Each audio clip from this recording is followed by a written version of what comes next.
신부전 환자에게 어떤 음식이 좋을까요?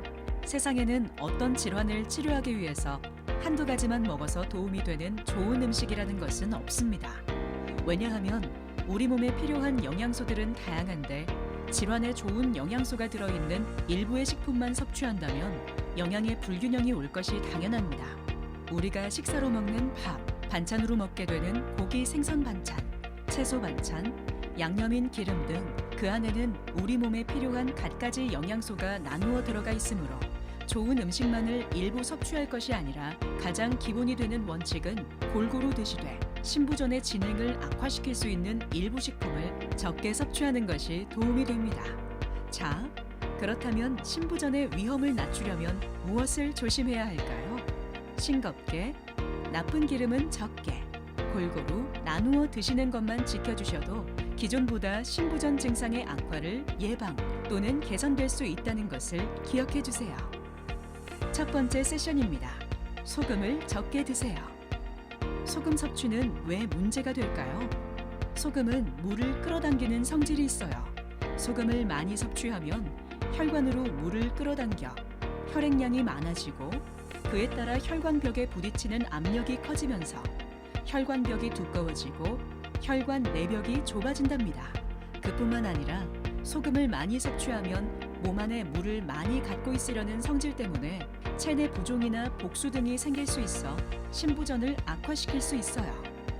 많은 어르신들이 짜게 드십니까? 라는 질문에 나는 절대 짜게 먹지 않는다 라고 말씀들을 하시는데요. 연세가 드실수록 미각이 상실되어 짠맛에 무뎌지게 됩니다. 내 입맛에 싱겁게 맞춘다고 해도 분명한 것은 객관적인 싱거운 간보다는 짜게 조리되었을 거예요. 신부전 식사의 가장 기본 식사요법은 싱겁게이므로 이 내용을 확인하신 후에는 평소보다 조금 더 싱겁게 드시도록 반드시 노력하셔야 합니다. 소금은 염소와 나트륨으로 구성되어 있어요. 염소는 짠맛을 내고 나트륨은 우리 몸에서 삼투압에 따라 수분의 양을 조절하고 근육과 신경이 정상적으로 작동하는 데 중요한 역할을 합니다. 나트륨은 조금만 섭취해도 우리 몸에 필요한 양을 충족할 수 있어요. 많이 섭취하게 되면 여러 질환을 유발하게 됩니다. 그러므로 우리 몸에 소금 자체가 문제가 되는 것은 아니지만 다른 식품보다 소금의 나트륨 함량이 높기 때문에 소금 섭취를 줄이는 것이 필요합니다. 세계보건기구 WHO에서 권장하는 나트륨 양은 하루 2000mg 이하인데요. 2017년 국민 영양조사에 따르면 우리나라 국민은 이보다 1.7배나 많은 3500mg의 나트륨을 섭취하고 있습니다. 나트륨 2000mg, 이를 소금으로換算하면 하루 5g을 넘지 않게 섭취해야 합니다. 보통 우리가 섭취하는 하루 식품 자체에 1에서 2g의 소금이 들어있으니 3끼 식사 중 4끼 양념으로 사용해야 하는 소금 양은 1g을 넘지 않아야 합니다. 다음은 소금 1g에 들어있는 동일한 나트륨 400mg이 들어있는 양념류 및 김치의 양을 나열해 놓은 그림입니다. 소금 1g은 3분의 1 작은 술 정도이며 간장으로는 한 작은 술, 고추장, 된장은 3분의 2 큰 술, 라면 스프는 3분의 1봉지, 김치는 3-4쪽에 해당합니다. 1일 허용된 총 나트륨량을 소금뿐 아니라 소금이 들어있는 양념류를 모두 합쳐서 넘지 않도록 조절합니다. 첫째, 김치, 장아찌, 젓갈 등의 섭취를 줄입니다. 소금으로 절인 음식이므로 가급적 섭취를 주의하시고 아예 제한하는 것이 어렵다면 평소 대비 섭취 횟수나 양을 줄이거나 겉절이, 생채 등으로 바꿔서 드시는 것이 도움이 됩니다. 둘째, 국이나 찌개를 적게 먹습니다. 국이나 찌개에는 소금이 많이 들어 있습니다. 국그릇은 작은 그릇으로 변경하여 국 섭취량을 최소화하여 주세요. 가급적 소금이 더 많이 들어가는 찌개보다는 맑은 국을 선택하시고 건더기 위주로 섭취하시어 소금이 많이 포함되어 있는 국 국물은 남기시는 것이 바람직합니다.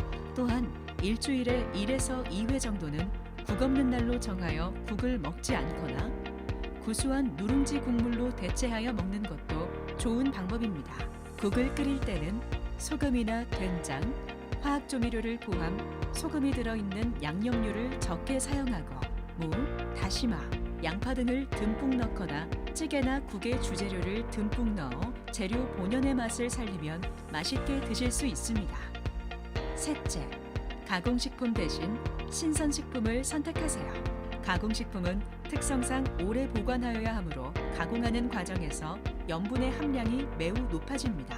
가공 전의 신선식품과 가공식품의 나트륨 함량을 살펴보겠습니다. 밀가루는 100g당 2mg이 포함되어 있으나 라면에는 1900mg이 포함되어 있으므로 밀가루에 비해 라면은 무려 950배의 나트륨이 증가한 것을 확인할 수 있습니다. 감자는 3mg, 감자튀김은 62mg으로 20배 증가하였으며 돼지고기는 100g당 49mg의 나트륨이 포함되어 있지만 햄으로 가공이 되면 그의 22배 이상인 1100mg까지 증가한다는 것을 보실 수 있습니다. 이에 식품을 선택할 때는 가공식품보다는 신선식품을 이용하여 그때그때 조리하여 섭취하는 것이 소금 섭취를 줄일 수 있습니다. 넷째, 짠맛 대신 다른 맛에 집중해 보세요. 조리를 할 때에는 소금을 줄이고 재료 본연의 맛과 새콤달콤한 맛, 고소한 맛, 향신료의 맛을 살려 조리하여 맛있게 먹는 방법도 권장됩니다. 식초나 레몬즙 등을 이용하여 새콤한 맛을 살리거나 참깨가루, 들깨가루, 참기름, 견과류 등을 이용하여 고소하게 향신 채소인 파, 마늘, 깻잎, 고수 등을 이용하여 특유의 향과 맛을 살리거나 후추, 겨자, 카레가루와 같이 향이 강한 양념류를 이용하여 짠맛 대신 다른 맛에 집중해 보는 것은 어떨까요? 예를 들어 생선을 조리할 때 소금에 절이지 않고 구워서 적은 양의 간장과 고추냉이를 넣어서 찍어 먹거나 생선의 비린내가 싫다면 생선을 튀길 때 소량의 카레가루를 밀가루와 섞어 굽는 방법을 이용한다면 소금을 사용하지 않고도 생선을 더욱더 맛있게 드실 수 있습니다. 다섯째, 소금이나 간장은 식사 직전에 첨가하세요. 소금이나 간장 등을 미리 넣으면 간을 맞춰도 나물이나 식재에 간이 배어 정작 식사를 할 때에는 싱겁게 느껴지는 경우가 많습니다. 그러므로 짠맛을 내주는 소금이나 간장은 식사 직전에 첨가하면 허용된 양만큼 사용하더라도 짠맛을 훨씬 더 많이 느낄 수 있게 됩니다. 마지막으로 조림보다는 구이나 찜으로 조리하세요. 고기, 생선을 조림의 형태로 섭취한다면 간장, 고추장 등의 염분 섭취량이 많아질 수 있으므로 조림의 조리법보다는 구이나 찜의 조리법을 이용하여 담백하게 섭취합니다.